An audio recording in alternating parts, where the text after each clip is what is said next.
एक घने और रहस्यमय जंगल के बीचों बीच, जहां रंग बिरंगे पक्षी चहचहाते थे और झीलों का पानी चांदनी की तरह चमकता था, वहां तीन जादुई परियां रहती थीं। उनके नाम नीलम, रूबी और झुमर्रत थे।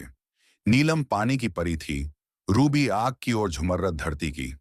तीनों परियां मिलकर जंगल की रक्षा करती थीं और उसे हर तरह की बुराई से सुरक्षित रखती थीं। एक दिन जंगल में एक रहस्यमयी साया प्रवेश कर गया। यह कोई साधारण साया नहीं था, बल्कि एक क्रूर जादूगर का भेजा हुआ था, जिसका नाम जुल्मात था। उसका उद्देश्य था जंगल को अंधकार में डुबो देना और परियों की शक्तियों को हमेशा के लिए खत्म कर देना। जैसे ही साया पेड़ों पर फैलने लगा, फूल मुरझाने लगे, पानी काला पड़ने लगा और पक्षी खामोश हो गए। नीलम, रूबी और झुमर्रद ने तुरंत इस संकट को रोकने का निश्चय किया।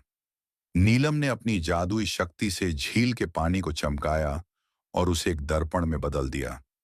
रूबी ने अपनी शक्ति से आग की एक दीवार खड़ी कर दी ताकि साया आगे न बढ़ सके, और झुमर्रद ने पेड़ों और बेलों को जीवन देकर साये को जकड़ने की कोशिश की।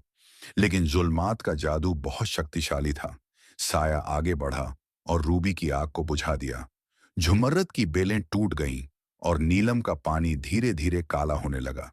परियों को एहसास हुआ कि अगर वे अपनी शक्तियों का अलग अलग प्रयोग करेंगी तो जुल्मात को हराना असंभव होगा।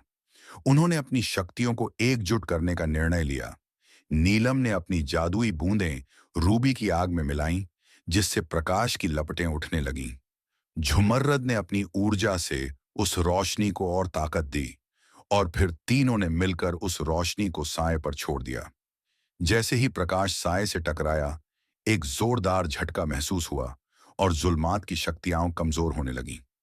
साया चीखता हुआ पीछे हटा और फिर हवा में विलीन हो गया। जंगल में फिर से रोशनी फैल गई, पक्षी दोबारा चहचहाने लगे और पेड़ हरे भरे हो गए।